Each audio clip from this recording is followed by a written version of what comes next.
প্রভু তুমি বলেছ রাসূল দেবে না, বলনি দেবে না ওমর, বলনি দেবে না হামজা তারি, খালিদ বিজয়ী সমর। প্রভু তুমি বলেছ রাসূল দেবে না, বলনি দেবে না ওমর, বলনি দেবে না হামজা তারি, খালিদ বিজয়ী সমর। প্রভু তুমি বলেছ রাসূল দেবে না। যে না ভাই যে কোনো কাজ করো, তা যেন হয় সবার চেয়ে সবচেয়ে সুন্দর। যে কোনো কাজ করো না ভাই, যে কোনো কাজ করো, তা যেন হয় সবার চেয়ে সবচেয়ে সুন্দর। হোক না সেটা পড়া লেখা, রঙের ভাষায় ছবি আঁকা, হোক না সেটা পড়া লেখা, রঙের ভাষায় ছবি আঁকা, হোক না সেটা সামান্য কাজ কিংবা মহত্তর, তা যেন হয় সবার চেয়ে সবচেয়ে সুন্দর। যে কোনো কাজ করো না ভাই, যে কোনো কাজ করো, তা যেন হয় সবার চেয়ে সবচেয়ে সুন্দর। আমরা নিজের পায়ে দাঁড়াতে চাই, আমরা কিছু করে দেখাতে চাই, আমরা স্বাবলম্বী হতে চাই, পরিশ্রম করতে হবে। পরিশ্রমের কোনো বিকল্প নেই। there is no alternative way to struggle. Struggle তোমাকে করতেই হবে। কেউ তোমাকে তোমার জন্য স্পেস তৈরি করে দিবে না। এই পৃথিবীতে কেউ কাউকে জায়গা দেয় না, এই পৃথিবীতে এসে জায়গা করে নিতে হয়। চিৎকার দিয়ে বলো ঠিক কিনা। হুঙ্কার দিয়ে পৃথিবীবাসীকে জানিয়ে দিতে হয় আমি এসেছি। মায়ের পেট থেকে যখন আমরা বেরোই, আমরা কি বলি? ওয়াও ওয়াও বলে নিজের অস্তিত্বের জানান দেই যে আমি এসেছি, এই পৃথিবীতে আমি জায়গা করে নিতে এসেছি। Life is not a bed of roses. এই পৃথিবী ফুলের বিছানো সজ্জা নয়। এখানে কষ্ট করতে হবে, পরিশ্রম করতে হবে, ঘাম ঝরাতে হবে। পরিশ্রমের ঘামে যে লোনা পানি থাকে, ওই লোনা পানিতে জন্ম নেয় সফলতার বীজ। এজন্য পরিশ্রম করতে হবে। সব নবীরা পরিশ্রমী ছিলেন, সব নবীরা কাজ করেছেন। সূরা জুমার এই 10 নম্বর আয়াতে আল্লাহ তাআলা আমাদেরকে মোটিভেট করে শিখাতে চেয়েছেন যে স্বাবলম্বী হও, নিজের পায়ে দাঁড়াও, কাজের সময়ে কাজ, নামাজের সময়ে নামাজ। আজকে এই স্লোগানটা এই মাহফিলের শুরুতে, মাঝখানে, শেষে বারবার বলে আমরা মুখস্থ করে নিয়ে যাব। কাজের সময়, সবাই বলেন নাই তো? সবাই বললে তো এই প্যান্ডেল কাঁপতে শুরু করবে। কাজের সময় এইভাবে আওয়াজ করতে হবে, পারা যাবে? নামাজের সময়, কাজের সময়, নামাজের সময়, সিনেমা দেখার সময়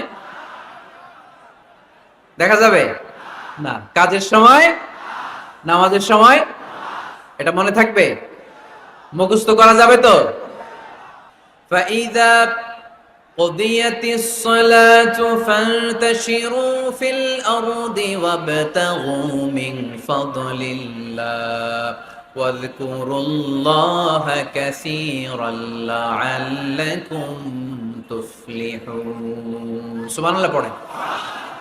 আল্লাহ বললেন যখন তোমাদের নামাজ শেষ হয়ে যায়, ফাইদা কুদিয়াতিস সালাত, যখন সালাত শেষ হয়ে যায়, ফান্তাশিরু ফিল আরদি, জমিনে ছড়িয়ে পড়ো, ওয়াবতাগু মিন ফাদলিল্লাহ, আল্লাহর দেয়া ফজল তালাশ করো, রিজিক তালাশ করো, ওয়াযকুরুল্লাহ কাসীরান, আল্লাহর জিকির বেশি বেশি করো, লাআল্লাকুম তুফলিহুন, তোমাদেরকে সফল বানায়া দিবে কে?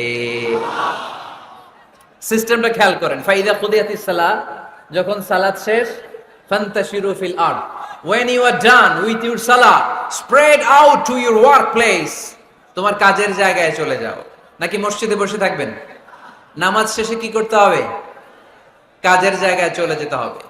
এটা ইসলামের নিয়ম, এটা বিশ্বনবীর সুন্নাহ, এটা আল্লাহর দেয়া পদ্ধতি। ফাইদা কুদিয়াতিস সালাতু, যখন সালাত শেষ হয়ে যাবে, ফান্তাশিরু ফিল আরদ, জমিনে ছড়িয়ে পড়ো, ওয়াবতাগু মিন ফাদলিল্লাহ, আল্লাহর রিজিক তালাশ করো।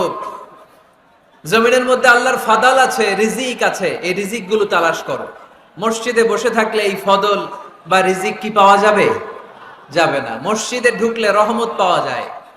গাজীপুরের ভাইয়ের আওয়াজ তুলে বলেন, মসজিদে ঢুকলে কি পাওয়া যায়? এজন্য মসজিদে যখন আমরা ঢুকি, কোন পা দিয়ে ঢুকি?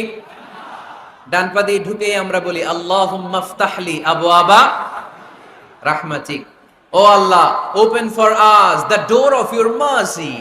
আল্লাহ আমাদের জন্য আপনার সব রহমতের দরজাগুলো খুলে দেন। কারণ মসজিদে ঢুকলেই রহমত দেয় কে? আর মসজিদ থেকে যখন বের হই তখন রহমত নয়, তখন পাওয়া যায় ফদল। যে ফদলের কথা আল্লাহ ইয়াতে বললেন ওয়াবতাগু মিন ফাদলিল্লাহ, এই ফদল মানে হচ্ছে রিজিক। তাই মসজিদ থেকে যখন বেরোই কোন পা দিয়ে বেরোই? আর কি দোয়া পড়ি? আওয়াজ করে বলেন, আল্লাহুম্মা ইন্নী আসআলুকা মিন ফাদলিক, মানে হে আল্লাহ আমি আপনার কাছে আপনার ফদল চাই, রিজিক চাই। দুনিয়ার কেউ রিজিক দিতে পারে না, রিজিক দিতে পারে কে? এই রিজিক আমি আপনার কাছে চাই। আবার আল্লাহ বললেন হুয়াল্লাযী জাআলা লাকুমুল আরদা যালুলা ফামশু ফি মানাকিবিহা ওয়া কুলু মির রিজকি ওয়া ইলাইহিন নুশুর। তিনি তো এমন সত্তা যিনি তোমাদের জন্য জমিনটারে বানিয়েছেন সাহালাতুল মাসালিক, সহজে হাঁটা যায়, চলা যায়, চারা বীজ রোপণ করা যায়, চাষাবাদ করা যায়। আল্লাহ বললেন জমিনের আনাচে কানাচে ঘুরে বেড়াও, জমিনের মধ্যে তোমাদের জন্য রিজিক রেখে দিয়েছে কে? এই জমিনের সব জায়গায় রিজিক আছে। আপনি জমিনের পাহাড়ে যাবেন, পাহাড়েও রিজিক আছে। জানেন পাহাড়ে কি চাষ হয়? হ্যাঁ, জুম চাষ হয়। বাংলাদেশের পাহাড়ে জুম চাষ হয়, আর মালয়েশিয়ার পাহাড়গুলোতে সব চাষ হয়। মালয়েশিয়া একটা জায়গা আছে ক্যামেরুন হাইল্যান্ড, ভাই গেছিলেন নাকি? ৬,০০০ ফিট উপরে, ঠান্ডা, প্রচন্ড ঠান্ডা। আমি প্রায় যাই, ওখানকার চা বাগানের স্নিগ্ধ হাওয়া আমাকে টানে খুব, বাতাসটা খুবই ক্লিন, ভাল লাগে। ওই ক্যামেরুন হাইল্যান্ডে ৬,০০০ ফিট উপরে ওরা করেছে ফুলের বাগান, ফলের বাগান, চায়ের বাগান, স্ট্রবেরির বাগান, মধুর চাষ করে। আর এই ৬,০০০ ফিট উপরে এই ভেজিটেবলস আইটেম গুলো দিয়ে তারা পুরো মালয়েশিয়ার খাদ্যদ্রব্যের যত সংকট, সব সংকট তারা দূরীভূত করেছে। সুবহানাল্লাহ পড়েন। তো ওনারা পাহাড়ের উপর চাষ করে, আর আমরা সমতল জায়গায় চাষ করতে চাই না। চাষাবাদ করতে আমাদের লজ্জা লাগে। কি লাগে? যুবক ভাইয়েরা, কাজে কোনো লজ্জা নেই। কাজে কি নেই? পরিশ্রমে লজ্জা নেই। লজ্জা হচ্ছে অলসতায়, লজ্জা হচ্ছে অকর্মণ্যতায়। আমরা কাজ করে খেতে চাই, পরিশ্রম করে খেতে চাই। রাজি আছো সবাই? গার্ডেনিং করে, রুফ গার্ডেনিং মানে ছাদের, বাসার ছাদের উপরে কি সুন্দর পেঁপে গাছ, আম গাছ। আমি নিজে দেখেছি, নিজেরা খায়, আশেপাশের প্রতিবেশীদের সবাইকে দেয়, বাজারে বিক্রিও করে। নিউ আইডিয়া, রুফ গার্ডেনিং করো। তারপরে একসাথে হাঁসের চাষ হয়, পানিতে হাঁসগুলো ভেসে বেড়ায়, আর নিচে মাছের চাষ হয়। এরকম অনেক যুবক আছে যারা এগুলো করে করে স্বাবলম্বী হয়েছে। আমরা এগুলো করতে চাই না, আমাদের লজ্জা লাগে। আমাদের হোটেলের মেসিয়ারি করতে লজ্জা লাগে, ছোট্ট ফুচকার দোকান দিতে আমাদের লজ্জা লাগে, কিন্তু বিশ্বনবীর ছাগল চড়াতে কোনো লজ্জা লাগতো না। কাজে কোনো লজ্জা আছে? লজ্জা কিসে তাইলে? অলসতায়। আওয়াজ করে বলো, লজ্জা কিসে? অলসতা করা যাবে না। অলসতাকে আজকের প্রোগ্রাম থেকে আমরা না বলে দিব। আমরা অলসতাকে বলে দিব নো। অলসতাকে আমরা কি বলবো? নো। আমরা অলস হতে চাই না, আমরা খেটে খেতে চাই, ঘাম ঝরাতে চাই। পরিশ্রমের ঘামের লোনা পানিতে জন্ম নেয় সফলতার বীজ। আমরা সফল হতে চাই, ঠিক কিনা? এজন্য অলসতা করা যাবে না, কাজ করতে হবে। আল্লাহ রাসূল সাল্লাল্লাহু আলাইহি ওয়াসাল্লাম এবং সাহাবারা আমাদেরকে কাজের প্রতি উৎসাহিত করেছেন। সাইয়েদনা ওমর ফারুক রাদিয়াল্লাহু তাআলা আনহু, নাম শুনেছেন? কত নাম্বার খলিফা? সবাই বলেন। 1 নাম্বার খলিফার নাম কি? 2 নাম্বার খলিফার নাম? 3 নাম্বার? 4 নাম্বার? রিদওয়ানুল্লাহি তাআলা আলাইহিম আজমাইন। ওমর ফারুক সাধারণ কোন সাহাবী ছিলেন না, তিনি এমন সাহাবী ছিলেন, বিশ্বনবী সাল্লাল্লাহু আলাইহি ওয়াসাল্লাম বলেছেন আমার পরে কোনো নবীও নাই, রাসূলও নাই, তবে আমার পরে যদি কেউ নবী হতো আমার ওমর নবী হয়ে যেত। বিশ্বনবী বলছেন লা নবিয়্যা বা'দি ওয়ালা রাসূলা, আমার পরে কোনো নবী নাই, রাসূল নাই। লাউ কানা বা'দি নাবিয়্যুন লাকানা উমর, তবে আমার পরে যদি নবী হওয়ার কোয়ালিটি আমার কোন সাহাবীর মধ্যে থেকে থাকে, আমার উমরের মধ্যে সেই কোয়ালিটি আছে। প্রভু তুমি বলেছ রাসূল দেবে না, বলনি দেবে না ওমর, বলনি দেবে না হামজা তারি, খালিদ বিজয়ী সমর। প্রভু তুমি বলেছ রাসূল দেবে না, বলনি দেবে না ওমর, বলনি দেবে না হামজা তারি, খালিদ বিজয়ী সমর। প্রভু তুমি বলেছ রাসূল দেবে না। সুবহানাল্লাহ পড়েন। দ্বিতীয় খলিফার নাম কি ছিল? সবাই বলেন কি নাম? সাইয়েদনা ওমর ফারুক রাদিয়াল্লাহু তাআলা আনহু। উনারে মুনাফিকরা খুব ভয় পেত। কারা? মুনাফিক চিনেন তো? ভিতরে এক বাইরে আরেক, তার নাম?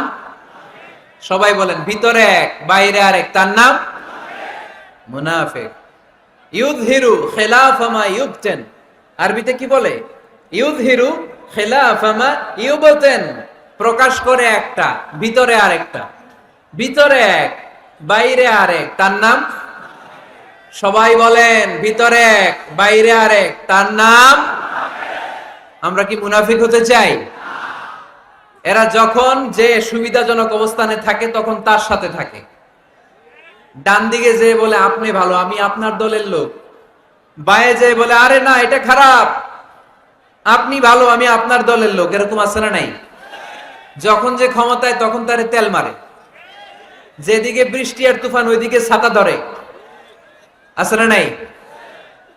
বাংলাদেশে একটা গান চলছিল কিছুদিন, শুনতাম, মধু হই হই বিষ হাবাইলা। সূরাতুল মুনাফিকুনের তাফসীর বোঝানোর জন্য এটা আমার জন্য খুব সহজ ছিল। মধু হই হই বিষ হাবাইলা। বলে মধু, বলে কি? বাটির মধ্যে নিয়ে আসছে, বলে এটা মধু, বলে কি? আসলে এটা কি? জোরে বলেন। আমরা কি মুনাফিক হতে চাই? না। আমরা কি হতে চাই? মুনাফিকরা হচ্ছে এদিকেও যায় না আবার ওদিকেও যায় না। মুযাবযাবিন, they all the time long in dilemma, they don't know where to go, they don't know where to proceed, কোন দিকে যাবে জানে না, ডানেও না বায়েও না, নেহি এদার নেহি ওদার, দারমিয়ান মে সাদার বাদার।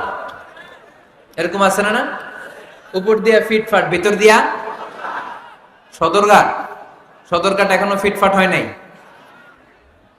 তো এই মুনাফিকের অবস্থা হচ্ছে উপরে ফিটফাট, ভিতরে সদরঘাট। আমরা কি মুনাফিক হতে চাই? কি হতে চাই? মুমিন হতে চাই। এই মুনাফিকের দলগুলো মদিনাতুল মুনাওয়ারাতে ওমরে ফারুককে খুব ভয় পেত।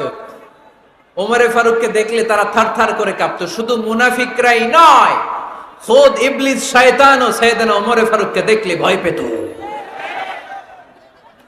আমরা আমাদের ছেলে মেয়েদেরকে যদি খাবার না খায়, আমরা কি বলি? আম্মু খাবার খাও। কি আসবে? ভূত আসবে, বিড়াল আসবে, বাঘ আসবে। আপনাদের ছোট্ট মেয়েটা যদি রাত্রে খেতে না চায়, আপনারা লোকমা তুলে কি বলেন? এই তাড়াতাড়ি খাও। কি আসবে? ভূত। ভূত আসবে। তো মদিনার সমাজে মদিনার ছোট্ট কচি কাঁচা সোনারমণিরাও রাতে খেতে চাইতো না। মদিনাতুল মুনাওয়ারার মায়েরা রাত্রিবেলা খাবার নিয়ে বাচ্চাদেরকে বলতো, মা তাড়াতাড়ি খাও, হা হুয়া ইয়াতি উমর, ওই যে উমর আসতেছে। উমর ইসলামের দ্বিতীয় খলিফা। আশাদ্দুহুম ফি আমরিল্লাহি উমর, আল্লাহর জমিনে আল্লাহর দ্বীন বাস্তবায়নের জন্য সবচেয়ে শক্তিশালী ছিল ওমর। চিল্লায় পড়েন সুবহানাল্লাহ। এই ওমরে ফারুক রাদিয়াল্লাহু তাআলা আনহু যে রাস্তা দিয়ে হাঁটতো, শয়তান ওই রাস্তা রেখে দিয়ে অন্য রাস্তা দিয়ে হাঁটতো। মা সালাকা শাইতানু ফাজ্জান সালিকান ইল্লা সালাকা ফাজ্জান গায়রা ফাজ্জিক। বিষ্ণু বলছেন, ওমর, শয়তান তোমারে দেখে এত ভয় পায়, তুমি যে রাস্তা দিয়ে হাঁটো, শয়তান তোমারে দেখলে ওই রাস্তা রেখে দিয়ে অন্য রাস্তা দিয়ে হাঁটে। চিল্লায় পড়েন সুবহানাল্লাহ আলাইহি ওয়াসাল্লাম। সাইয়েদনা ওমরে ফারুক মসজিদে নববীর ইমাম। মসজিদে নববীর কি? ইমাম। আপনারা শুনতেছেন?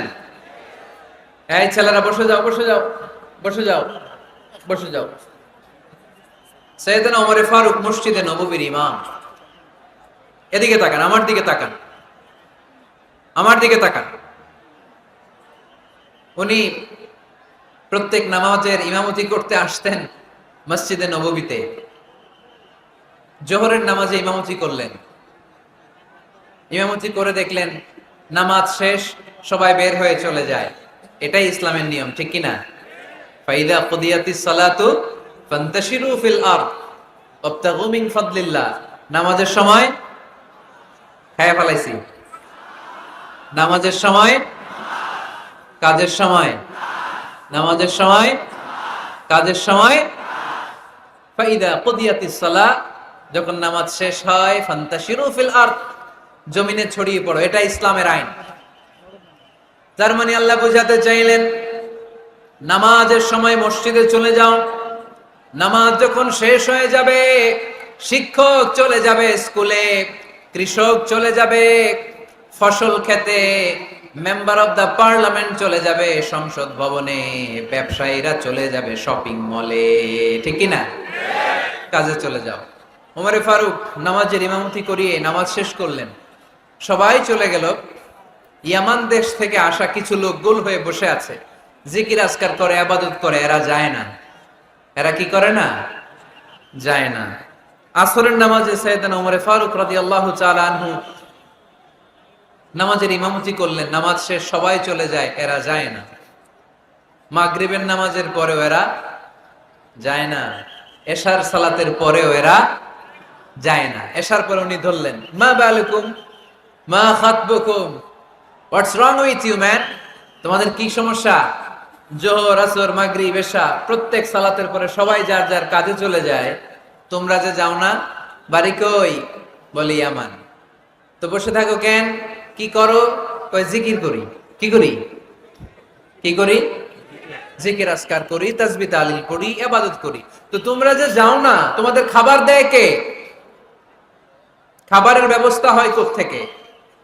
তারা বলল, আমাদের জিকির দেখে, আমাদের বুজুর্গি দেখে আশেপাশের লোকেরা পাতিল ভরে খাবার নিয়ে আসে, ওই খাবার আমরা খাই। নাহনু আল মুতাওয়াক্কিলুনা আলাল্লাহ, আমরা আল্লাহর উপর তাওয়াক্কুল করে এখানে বসে থাকি। ওমরে ফারুক বললেন, সর্বনাশ, তোমরা যদি মুতাওয়াক্কিলুনা আলাল্লাহ হও তাহলে কেমনে হবে? তোমরা তো মুতাওয়াক্কিলুনা আলাল্লাহ নাও, তোমরা হচ্ছে আল মুতাওয়াক্কিলুন বা'দুকুম আলা বা'দ, আল্লাহর উপর তাওয়াক্কুলকারী নয়। তোমরা যারা পাতিলের মধ্যে করে খাবার নিয়ে আসে তাদের উপর তাওয়াক্কুল করে বসে আসে, ঠিক কি না? তোমাদের জিকিরও চলে, আবার মাথায় টেনশনও চলে, পাতিল কি ছোট আসবে না বড় আসবে, খাবারে আমার ভাগেরটা থাকবে কি থাকবে না, টেনশন আছে না নাই? কারণ অন্যের উপর নির্ভরশীল, নিজেরা রান্না করে নাই, নিজে তো বাজার করে নাই, নিজের তো অ্যারেঞ্জমেন্ট বলতে কিছু নাই, আরেকজন যা দিয়ে যাবে ওইটা খাবে। ওমরে ফারুক বুঝালেন, আরে বোকা, এটারে তাওয়াক্কুল বলে না। তোমার সাধ্যে যতটুকু আছে তার সবটুকুন করার পরে তুমি তাওয়াক্কুল করবে একজনের উপর, তিনি কে? এক সাহাবী বললেন, ইয়া রাসূলুল্লাহ, ইয়া হাবিবাল্লাহ সাল্লাল্লাহু আলাইহি ওয়াসাল্লাম, আমি অনেক দূর থেকে সফর করে এসেছি, এই যে আমার ওটের রশিটা, এটা ছেড়ে দিয়ে যদি আমি ঘুমিয়ে যাই, আল্লাহর উপর তাওয়াক্কুল করি, আমার ওটটা বসে থাকবে নাকি? বিষ্ণু বললেন, না, এটারে তাওয়াক্কুল বলে না। ওটের রশি রেখে দিয়ে ঘুমাইলে তোমার ওট দৌড় দিবে। এ আকিলহা সুম্মা তাওয়াক্কাল আলাল্লাহ, ওটের রশিটা আগে দড়ি দিয়ে ভালো করে গাছের সাথে বাঁধো, তারপরে তাওয়াক্কুল করবে একজনের উপর, তিনি কে? আগে বাঁধতে হবে, তারপরে তাওয়াক্কুল, আগে কাজ করতে হবে, তারপরে তাওয়াক্কুল। এক লোক বড় হুজুরের কাছে দোয়া চাইছে, হুজুর আপনি দোয়া করবেন আল্লাহ যেন আমার একটা ছেলে সন্তান দেয়। কি দেয়? কথা বুঝে নাই বোধহয়। কি দেয়? ছেলে সন্তান দেয়। তো হুজুর অনেক দোয়া করে দিছে, বড় হুজুর, আল্লাহ তারে তুমি ছেলে সন্তান দিও। তো ছেলে সন্তান হয় নাই। তার পরের বছর এসে আবার হাজির, হুজুর একটু দোয়া করেন আমার জন্য আল্লাহ একটা ছেলে সন্তান দেয়। হুজুর আবার দোয়া করলেন, কিন্তু ছেলে আর হয় নাই। পরের বছর এসে আবার হাজির, হুজুর একটু দোয়া করেন। কি দোয়া করবো বাপ? বলে, হুজুর দোয়া করেন আল্লাহ যেন আমার একটা ছেলে সন্তান দেয়। হুজুর আবার দোয়া করলেন। এর পরের বছর এসে আবার হাজির, কয় হুজুর ছেলে সন্তান। হুজুরকে ঘটনা কি? ঘটনা কি? এর সন্তান হয় না কেন? বললো, বাবা তুমি কি বিয়ে করছো? কয় না। তো বেটা বিয়ে না করলে তো সন্তান হবে কোত্থেকে? আগে তো বিয়ের পর্বটা সার, তারপরে তাওয়াক্কুল করবি কার উপর? বিষ্ণু বললেন, তাগদু খেমাসান তারুহু বেতানান, পাখিগুলোর মতো যদি সকালবেলা তাওয়াক্কুল করে বের হয়ে যাও, প্রতিটা পাখি, আপনাদের গাজীপুর এলাকায় পাখির বাসা আছে নাকি? কি পাখি আছে? বাবুই পাখি। হ্যাঁ, কি পাখি? সব আছে। তো এই পাখিগুলো এই গাজীপুরের বিভিন্ন গাছপালার উপরে যে নিড বানিয়েছে বাসা, দেখবেন সকাল বেলায় এই পাখিগুলো আল্লাহর উপর তাওয়াক্কুল করে বের হয়ে যায়। এই পাখিগুলো জানে কোন জায়গায় ওর রিজিক আছে। এই পাখিগুলোর রিজিকের ব্যবস্থা করলো কে? সারাদিন শেষে পাখিগুলো আবার ওদর পূর্তি করে পাখিগুলোর নিডে ফিরিয়ে দেয় কে? জানে না কোথায় খাবার আছে। আমাদের ফ্রিজ আছে, ফ্রিজ, ডিপ ফ্রিজ, 7 দিনের বাজার করে ডিপ ফ্রিজের মধ্যে খাবার রেখে দেই। পাখিদের ডিপ ফ্রিজ আছে নাকি?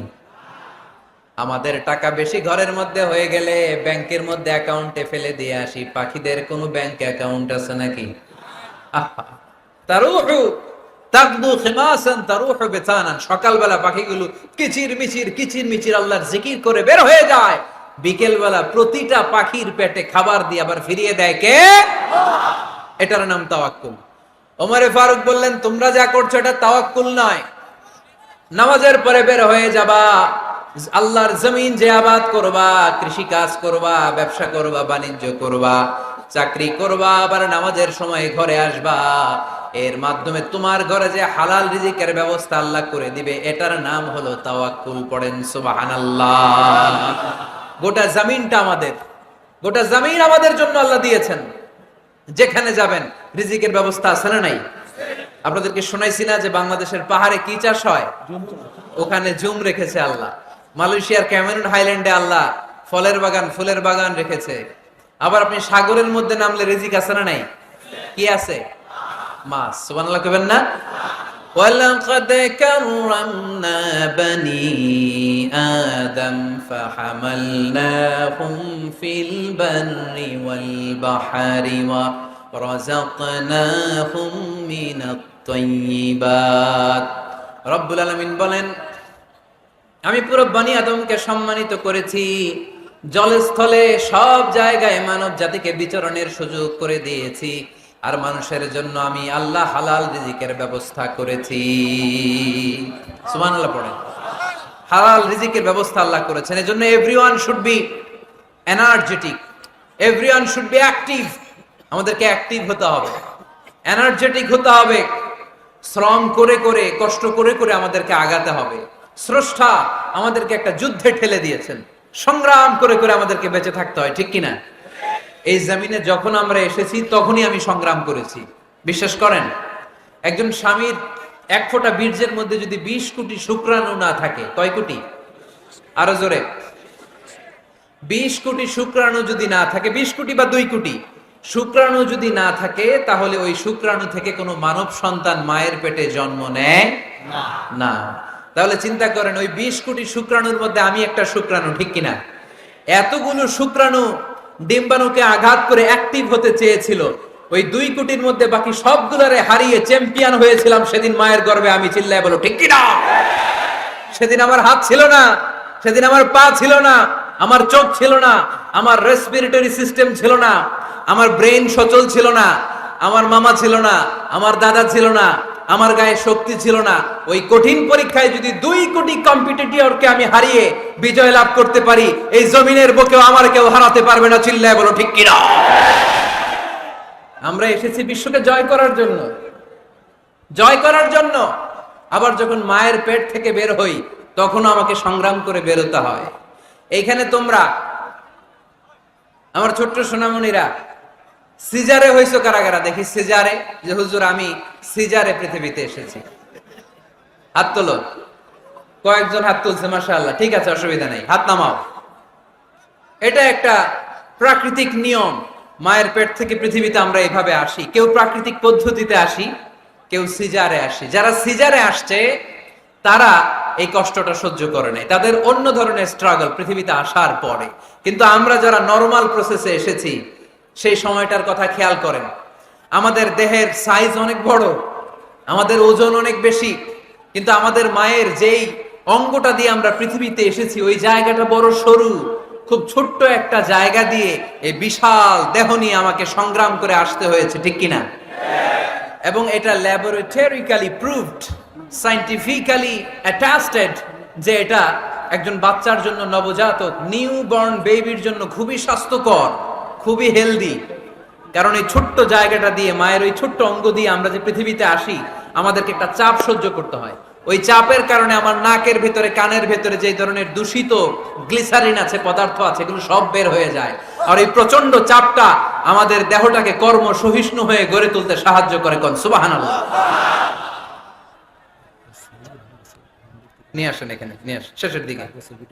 এভিডেভিট নাই, পরে হবে। তাহলে আপনারা দায়িত্ব নিয়ে এভিডেভিট করবেন, শুধু শাহাদা পড়বে আমার হাতে। ঠিক আছে, ফাইন। সেই দিন আমরা স্ট্রাগল করে পৃথিবীর বুকে এসেছিলাম। যেদিন মায়ের পেট থেকে যুদ্ধ করে আমাকে পৃথিবীতে আসতে হয়েছে, ওই দিন আমার কান ছিল? এখনকার মতো কানের শক্তি ছিল? এখন যে হাতে শক্তি, ওই শক্তি ছিল? ওই কঠিন পরিস্থিতিতে যদি আমি সংগ্রাম করে টিকে থাকতে পারি, বর্তমান সময়ে আমাদেরকে কেউ আটকায় রাখতে পারবে না, পারবে না। ইন্নাকা কাদিহুন ইলা রাব্বিকা কাদহান ফামুলাকি। আল্লাহ বললেন, ও বনি আদম, তোমাকে কষ্ট করতে করতে আমার কাছে আসতে হবে। আবার আল্লাহ বললেন, লাকাদ খালাকনাল ইনসানা ফি কাবাদ। আমি বনি আদমকে, দুনিয়ার সবগুলো মানুষকে কর্মসহিষ্ণু করে তৈরি করেছি। সুবহানাল্লাহ বলেন। কর্মসহিষ্ণু। আমাদের এক একজন মানুষ যে আমরা কতটা কষ্ট আর ধৈর্য সহ্য করতে পারি, আপনি কল্পনাও করতে পারবেন না। নরমাল প্রসেসে আমাদের মা যেদিন আমাদেরকে ডেলিভারি দিয়েছিলেন, তখন আমাদের মা 57 ইউনিট প্লাস। সুস্থ মানুষ ব্যথা সহ্য করতে পারে 45 ইউনিট। কত ইউনিট? কিন্তু আমাদের মা যেদিন আমাদেরকে দুনিয়ার বুকে এনেছিলেন, সেদিন আমার মা, আপনার মা ব্যথা সহ্য করেছিল 57 ইউনিট প্লাস, 57 ইউনিটেরও বেশি। এই ব্যথাটা সাধারণ কোনো ব্যথা নয়। একটা অ্যাক্সিডেন্টে আপনার দেহের 20টা হাড় বা হাড্ডি ভেঙে গেলে যত ব্যথা, তার চেয়েও বেশি ব্যথা আমার মা সহ্য করেছিলেন। আমার মাকে ওই দিন এই ব্যথাগুলো সহ্য করার তৌফিক দিয়েছিলেন কে? আল্লাহ। তাহলে কি পরিমাণে কষ্ট সহিষ্ণুতার, কর্ম সহিষ্ণুতা নিয়ে যে আমরা জন্মাই, আমাদের কোনো ধারণাই নাই। এজন্য আমি প্রায় বলি, ছেলে মেয়েদেরকে, সন্তানকে ননির পুতুল করে গড়ে তুলবেন না। ছেলে মেয়েদেরকে কষ্ট সহিষ্ণু করে গড়ে তোলেন। প্রতিকূল পরিবেশে কি করে নিজের অস্তিত্ব জানান দিতে হয়, এমন করে আমরা আমাদের মুসলমান সন্তানদেরকে গড়ে তুলবো। চিল্লায় বলেন ঠিক কিনা? লাকাদ খালাকনাল ইনসানা ফি কাবাদ। আমি মানুষকে দুঃখ কষ্টের মধ্যে তৈরি করেছি। আমরা বলছিলাম কাজের সময়, আরো জোরে বলতে হবে, কাজের সময়, নামাজের সময়, আর ভরসা করতে হবে একজনের উপর, তিনি কে? কাজে কোনো লজ্জা আছে? লজ্জা কিসে? অলসতায়। আমরা অলস হতে চাই না। রাসূল বাত্তালে দুক্কানু শয়তান, অলস মস্তিষ্ক শয়তানের আড্ডাখানা। আমরা নিজের পায়ে দাঁড়াতে চাই, আমরা স্বাবলম্বী হতে চাই, আমরা সাস্টেইনেবল ডেভেলপমেন্ট গোলের পক্ষে, আমরা মিলেনিয়াম ডেভেলপমেন্ট গোলের পক্ষে, আমরা বাংলাদেশকে উন্নতির শিখরে নিয়ে যাওয়ার পক্ষে। চিল্লায় বলেন ঠিক কিনা? আমরা আগে দুনিয়ার কল্যাণ চাই, এটা ইসলামের নিয়ম। আগে কি আখেরাত চাই না আগে দুনিয়া চাই? জোরে বলেন। আরে দুনিয়াতে ভালো থাকলেই তো আখেরাতে ভালো থাকবেন। এজন্য আল্লাহ আমাদেরকে শিখালেন, পড়ো রাব্বানা আতিনা ফিদ দুনিয়া হাসানাহ ওয়া ফিল আখিরাতি হাসানাহ ওয়া কিনা আযাবান নার। আয় আমাদের রব, এই দুনিয়ার বুকে আপনি আমাদেরকে কল্যাণ দেন, আখিরাতের বুকে আপনি আমাদেরকে কল্যাণ দেন, আগুনের শাস্তি থেকে আল্লাহ আপনি আমাদেরকে বাঁচিয়ে দেন। পড়ে না আমিন। তাহলে আগে দুনিয়া, তবে দুনিয়াকে হৃদয়ে স্থান দেয়া যাবে না। দুনিয়াকে বশ করে হাতে নিব, কিন্তু হৃদয়ে থাকবে আখিরাত। জোরে বলতে হবে ঠিক কিনা? নিজ হাতে উপার্জিত সম্পদের চেয়ে শ্রেষ্ঠ কোনো সম্পদ আর হতে পারে না। আমার দিনমজুর ভাইয়েরা, কুলি মজুর ভাইয়েরা, রিকশাওয়ালা ভাইয়েরা, ফ্যাক্টরি ওয়ার্কার যারা, আপনারা আল্লাহর কাছে অনেক সম্মানিত। আপনাদের উপার্জন হালাল। আপনাদের এক পা এমনি জান্নাতে ঢুকে আছে। এখন শুধু এক পা ঢুকাইলে চলবে? পা কয়টা? আরেকটা ঢুকানোর দরকার আছে না নাই? আপনাদের উপার্জন হালাল। আপনারা 5 ওয়াক্ত সালাত পড়বেন, মানুষের হক নষ্ট করবেন না, আব্বা আম্মার দোয়া নিবেন, দ্বিতীয় পাটাও জান্নাতে ঢুকায় দিবে কে? মা আকালা আহাদুন তুআমান কাত্তু খায়রুম মিন আইয়াকুলা মিন আমালি ইয়াদিহি। নিজের হাতে উপার্জিত সম্পদের চেয়ে, খাবারের চেয়ে শ্রেষ্ঠ সম্পদ আর হতে পারে না। আমার রিকশাওয়ালা ভাই, তার উপার্জন হালাল না হারাম? আমার কুলি মজুর ভাই, উপার্জন হালাল না হারাম? মাথার ঘাম পায়ে ফেলে ফ্যাক্টরি ওয়ার্কাররা যে বেতনটা পায় এটা হালাল না হারাম? তাদের দোয়াকে কবুল করে নিবে কে? এজন্য যুবক ভাইরা, never under estimate any job. কোন জবকে, কোন চাকরিকে ছোট করে দেখার সুযোগ নাই। কারণ আমার উপার্জন হালাল হলেই ওই হালাল উপার্জনে বরকত দিবে কে? Whether it's the small or big, you don't care. এটা তোমার কেয়ার করার দরকার নাই। চাকরি পেলেই একটা ঢুকে যাবা, চাকরি পেলেই ঢুকে যাবা। কারণ আমাদের চাকরির বাজার মন্দা।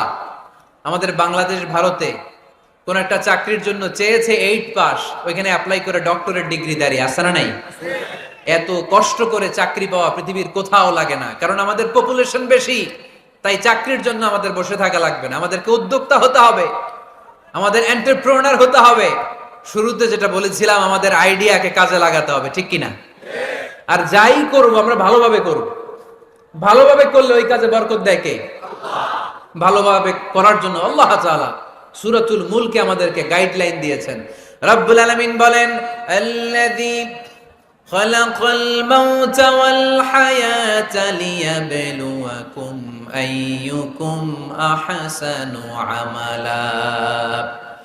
তিনি এমন সত্তা যিনি তোমাদের তৈরি করেছেন, জীবন আর মৃত্যুকে তৈরি করেছেন এই জিনিসটা পরীক্ষা করবার জন্য। তোমাদের মধ্য থেকে কে ভালোভাবে কাজ করে? সুবহানাল্লাহ। কে বেশি আমল করে, আল্লাহ এটা বলছে, নাকি কে ভালো আমল করে? কথা কি বুঝতেছেন? যদি বেশি আমল করার কথা আল্লাহ বলতো, তাহলে এই আয়াতটা হতো লিয়াবলুয়াকুম আইয়ুকুম আকসারু আমালা। কিন্তু আল্লাহ কি এই আয়াতে আকসারু আমালা বলেছে? আলেম যারা আছেন তারা আমার সাথে সাথে বলেন, আল্লাহ কি আকসারু আমালা বলেছে?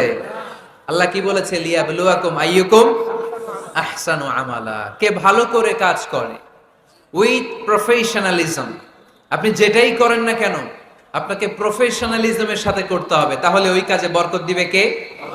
ছোট হোক বড় হোক, এটা কোনো সমস্যা? যাই করি না কেন কিভাবে করব? ভালোভাবে। আওয়াজ করে বলেন, কিভাবে করব? যে না ভাই, যে কোনো কাজ করো তা যেন হয় সবার চেয়ে সবচেয়ে সুন্দর। যে কোনো কাজ করো না ভাই, যে কোনো কাজ করো তা যেন হয় সবার চেয়ে সবচেয়ে সুন্দর। হোক না সেটা পড়া লেখা, রঙের ভাষায় ছবি আঁকা। হোক না সেটা পড়া লেখা, রঙের ভাষায় ছবি আঁকা। হোক না সেটা সামান্য কাজ কিংবা মহত্তর, তা যেন হয় সবার চেয়ে সবচেয়ে সুন্দর। যে কোনো কাজ করো না ভাই, যে কোনো কাজ করো তা যেন হয় সবার চেয়ে সবচেয়ে সুন্দর। চিৎকার করে বলতে হবে, ঠিক কিনা? যাই করি না কেন হয়, you have to make the best out of you. You have to try your level best. তোমার সাধ্যের যতটুকু আছে তার সবটুকু করতে হবে। বাকি বরকত তার কল্যাণ আমাদেরকে দান করবে কে? বিষ্ণু ঈসা ইসলাম কখনো অলসতাকে উৎসাহিত করেন নাই, ভিক্ষাবৃত্তিকে উৎসাহিত করেন নাই। তিনি পরিশ্রমকে এপ্রিশিয়েট করেছেন। এক সাহাবী রাদিয়াল্লাহু তাআলা আনহু এসে বললেন, ইয়া রাসূলুল্লাহ, আমাকে কিছু দান করেন। আ'তিনি শাইআন। বিষ্ণু বললেন, তুমি ভিক্ষা করো, তোমার ঘরে কিছু নাই? সাহাবী বললেন, লা ইয়া রাসূলুল্লাহ, কিছু নাই। বিষ্ণু ঈসা ইসলাম আবার প্রশ্ন করলেন, কিছুই নাই? সে বলল, হ্যাঁ আছে। কি আছে? একটা জামা আছে, জামা, আর আছে একটা পানি খাওয়ার জগ। দুইটা জিনিস আছে, একটা কি আর একটা পানি খাওয়ার জগ। বিষ্ণু বললেন, দুইটা নিয়ে আস। সাহাবী রাদিয়াল্লাহু তাআলা আনহু জামার জগ নিয়ে এসে বিষ্ণু ঈসা ইসলামের হাতে দিলেন। বিষ্ণুনবী জামার জগটা ধরে বললেন, মাইয়াশতারি হাযাইন। কে আছো আমার সাহাবীদের মধ্যে এই দুইটা জিনিস কিনতে চাও? এক সাহাবী দাঁড়িয়ে বললেন, ইয়া রাসূলুল্লাহ, ইয়া হাবিবাল্লাহ, আনা আশতারিহিমা বিদিরহাম। এই দুইটা জিনিস, একটা জামা, একটা পানি খাওয়ার জগ, আমি 1 দিরহাম দিয়ে কিনে নিতে চাই। পড়েন সুবহানাল্লাহ। বিশ্বনবী বললেন, 1 দিরহাম তো কম হয়ে যায়, 1 দিরহামের চেয়ে বেশি দিয়ে কেনার মতো যদি কেউ থাকে একটু হাত তোলো। মাইয়াজিদু আলা যালিক, এর চেয়ে বেশি দাম দিয়ে কেনার মতো কেউ আছো নাকি? আরেক সাহাবী হাত তুলে বললেন, ইয়া রাসূলুল্লাহ, ইয়া হাবিবাল্লাহ, আশতারিহিমা বিদিরহামাইন। আমি 1 দিরহাম নয়, আপনার সম্মানে 2 দিরহাম দিয়ে জিনিসগুলো কিনে নিতে চাই। 2 দিরহাম। বিষ্ণু বললেন ওকে ফাইন ডান, 2 দিরহামে বিক্রি হয়ে যাবে। দিয়ে দেওয়া হলো। 2 দিরহাম নিয়ে বিষ্ণু ইসলাম ওই আগন্তুক ভিক্ষুক সাহাবীর হাতে দিয়ে বললেন, যাও 1 দিরহাম দিয়ে তোমার পরিবার পরিজনদের জন্য খাবার কিনে নিয়ে যাও, আর 1 দিরহাম দিয়ে একটা কুঠার কিনে নিয়ে আসো। কি কিনে নিয়ে আসো? সবাই বলেন। কুঠার চিনেন আপনারা? কুঠার দিয়ে কি করে? গাছ কাটে। ওই সাহাবী আর 1 দিরহাম দিয়ে একটা কুঠার কিনে নিয়ে আসলেন। বিশ্বনবী সাল্লাল্লাহু আলাইহি ওয়াসাল্লাম নিজ হাতে ওই কুঠারের একটা হাতল লাগায় দিলেন। সুবহানাল্লাহ পড়তে পারলেন না মজা করে? হাতল ছাড়া কুঠার ধরা যায়? ধরা যায় না। বিশ্বনবী কাঠের একটা হাতল লাগায় দিলেন। এই হাতলটা দিয়ে বিশ্বনবী বললেন, try to imagine the attitude of the last messenger Muhammad সাল্লাল্লাহু, he changed the world for the better and made us better creature. তার নাম কি? সাল্লাল্লাহু আলাইহি ওয়াসাল্লাম। বিশ্বনবী নিজ হাতে ওই সাহাবীর কুঠারের ভেতরে একটা হাতল লাগায় দিলেন। তিনি হাতল লাগায় দিলেন আর বললেন, যাও, গায়ে শক্তি আছে, তাগড়া যুবক, এই কুঠার নিয়ে জঙ্গলে যাও। জঙ্গলে যে কাঠ কাটো, লাকড়ি বানাও, বাজারে যে বিক্রি করো। লা ইয়াহতাতিবা আহাদুকুম হাজমাতান ফি যাহরিহি খায়রুম মিন আই ইয়াসআলা আহাদান ফায়ু'তিয়াহু আও ইয়ামনাহু। যাদের গায়ে জোর আছে, শক্তি আছে, পরিশ্রম করে লাকড়ির বোঝা পিঠে নিয়ে বাজারে বিক্রি করা অনেক ভালো কারো কাছে হাত পাতার চেয়ে। কারণ তুমি হাত পাতলে লোকজন তোমার দিতেও পারে, নাও দিতে পারে, কিন্তু পরিশ্রম কখনো বৃথা যায় না। What is the moral of the story? রাসূল সাল্লাল্লাহু আলাইহি ওয়াসাল্লামের এই প্রফেটিক স্টোরি থেকে আমাদের শিক্ষা কি? বিশ্বনবী বললেন, যাও কাঠ কেটে নিয়ে আসো। লা উরিদু আন আরাকা 15 আইয়াম, সামনের 15 দিন আমি যেন আমার চোখ দিয়ে তোমার আমার আশেপাশে ঘুরঘুর করতে না দেখি। সাহাবী চলে গেলেন, কাঠ কাটতে আরম্ভ করলেন, বাজারে বিক্রি করতে আরম্ভ করলেন। 15 দিনের ব্যবধানে 10 দিরহাম নিয়ে বিশ্বনবীর দরবারে ওই সাহাবী হাজির হয়ে গেলেন। 10 দিরহাম নিয়ে হাজির হয়ে গেলেন। এসে বললেন, ইয়া রাসূলুল্লাহ, ইয়া হাবিবাল্লাহ, আমি আর দরিদ্র নাই, আমি আর ভিক্ষা করি না, আমি নিজের পায়ে দাঁড়িয়েছি, আমি স্বাবলম্বী হয়েছি, আমি অন্যান্য খেটে খাওয়া মানুষের মতো এখন উপার্জন করে আমার ফ্যামিলির চাহিদা মিটাই। পড়েন সুবহানাল্লাহ। What is the moral of the story? এই প্রফেটিক স্টোরি থেকে আমাদের জন্য শিক্ষা হচ্ছে, বিষ্ণু ঈসা ইসলাম চাইলেই ওই 2 দিরহাম দিয়ে বলতে পারতেন, যাও এটা দিয়ে খাবার কিনে খাও। দুপুরবেলা খাইতো, রাত্রেবেলা আবার যাকাতের লাইন ধরতো। কথা কন? তার মানে বিষ্ণু ঈসা ইসলাম কাজের প্রতি উৎসাহিত করেছেন। 2 নাম্বার লেসন বা শিক্ষা হচ্ছে, বিশ্বনবী সাল্লাল্লাহু আলাইহি ওয়াসাল্লাম পার্মানেন্ট সলিউশন করে দিয়েছেন, স্থায়ী সমাধান। ঠিক কিনা? আমরা প্রায় যাকাতের শাড়ি দেই, লুঙ্গি দেই, আছে না নাই? আলহামদুলিল্লাহ আপনাদের গাজীপুরে বোধহয় এগুলো নাইটাই, এখানে নাই, আছে? যদি থেকে থাকে এই ট্র্যাডিশন আপনারা বন্ধ করবেন। যাকাতের শাড়ি বলতে কোনো শাড়ি নাই, যাকাতের লুঙ্গি বলতে কোনো লুঙ্গি নাই। কারণ যাকাতের শাড়ি আর যাকাতের লুঙ্গি যদি আপনি বিতরণ করেন আর সামান্য সয়াবিন তেল আর চাল ডাল যদি আপনি প্যাকেট করে দিয়ে দেন, তাহলে 1 মাস পরে আবার যে সে আরেক জায়গায় যাকাতের লাইনে দাঁড় হয়ে যাবে। চিল্লা এখন ঠিক কিনা? এজন্য আপনাকে পার্মানেন্ট সলিউশনের ব্যবস্থা করতে হবে।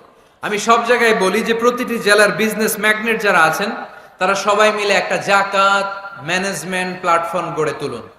সেখান থেকে এমন ভাবে যাকাত দিন যাতে মানুষ স্বাবলম্বী হতে পারে। স্বাবলম্বী বানানোর জন্য, দারিদ্র বিমোচনের জন্য যাকাত এসেছে, যাকাতের শাড়ি লুঙ্গি বিতরণের জন্য নয়। আর যাকাতের শাড়ি এত পাতলা, মশারি কি পাতলা, এর চেয়েও পাতলা।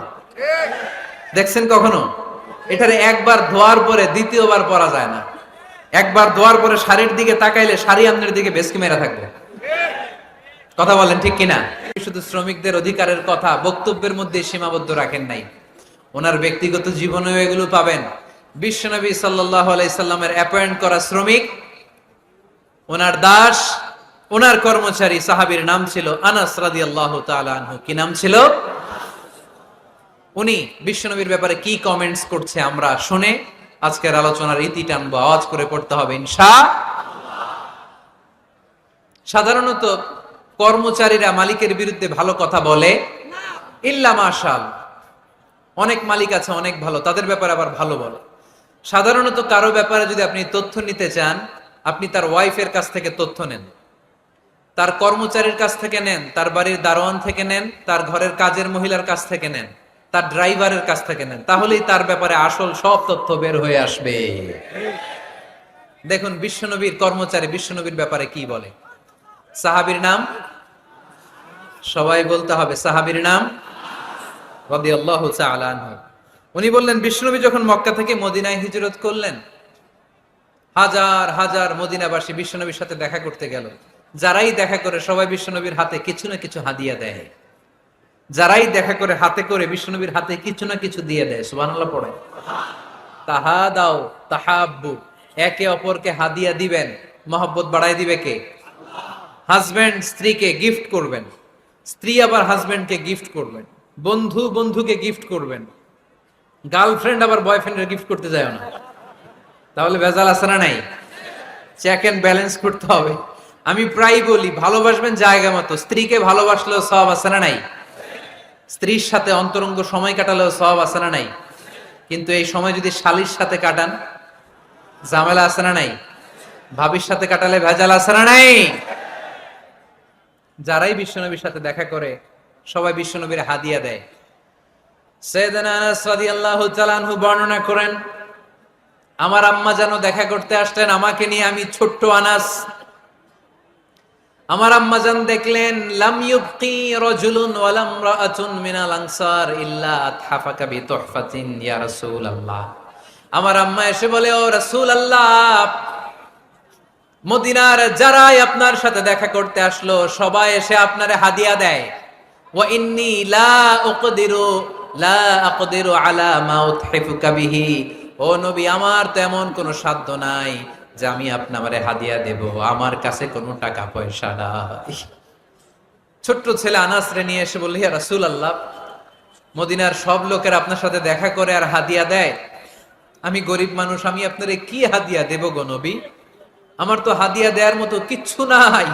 ইল্লা ইবনি হাদা, আমার নাড়ছেরা ধন, আমার কলিজার টুকরা সন্তান এই আনাস ছাড়া আমি আমার কলিজার টুকরা সন্তান আনাস রেই আপনারে হাদিয়া দিয়ে দিলাম। খুদ হাদা ইয়া রাসূলুল্লাহ, আমার সন্তান আনাসকে আপনি নেন। ইয়াখদুমুক মা বাদালাক, সে যদ্দুর পারে আপনারে খেদমত করবে। সাইয়েদনা আনাস বলেন, সেদিন থেকে আমি বিশ্বনবীর খাদেম। কি আর খেদমত করব, নবীর মেসওয়াক এনে দেই, জামা এনে দেই। 10 বছর খেদমত করার পরে বিশ্বনবীর খাদেমের মুখে শুনুন বিশ্বনবী কেমন আচরণ করতেন সাইয়েদনা আনাস রাদিয়াল্লাহু তাআলা আনহুর সাথে। সাইয়েদনা আনাস বলেন, খাদিমতু রাসূলুল্লাহি 10 সিনিন, 10টি বছর আমি আমার বিশ্বনবীর পেয়ারা নবীর খেদমত করলাম। ফামা দরাবানি, একদিনের জন্য বিশ্বনবী আমার গায়ে হাত তোলে নাই। পড়েন সুবহানাল্লাহ। ওমা সাব্বানি, একদিনের জন্য আমার গালি দেয় নাই, বকা দেয় নাই। ওমা আবাসা ফি ওয়াজহি, একদিনের জন্য বিশ্বনবী বিরক্তির চেহারা নিয়ে আমার দিকে তাকায় নাই, ভ্রু কুচকে এরকম আমার দিকে তাকায় নাই। আমরা রেগে গেলে বিরক্ত হলে কি করি? আমাদের ভ্রুগুলো কুচকে যায়। আনাস রাদিয়াল্লাহু তাআলা আনহু বললেন, একদিনের জন্য আমারে পিট্টি দেয়া তো দূরের কথা, আমাকে পিটানি দেয়া তো দূরের কথা, আমাকে মারে নাই, আমাকে গালি দেয় নাই, কোনোদিন আমার দিকে বিরক্তির সাথে তাকায় নাই। ওয়ালা ক্বালা লি লিমা সানাআতা ওয়ালা লিমা লা সানাআতা, কোনোদিন এও বলে নাই আনাস এটা কেন করলা, ওইটা কেন করো নাই। চিৎকার করে পড়েন সুবহানাল্লাহ। এজন্য বিশ্ব নবীর মতো আমাদেরকে আমাদের শ্রমিকদের সাথে, অধীনস্থ কর্মচারীদের সাথে আচরণ করতে হবে। রাজি আছি তো সবাই? এতেকালের আগে বিশ্বনবী সাল্লাল্লাহু আলাইহি সাল্লাম 2টা কথা বললেন। কয়টা?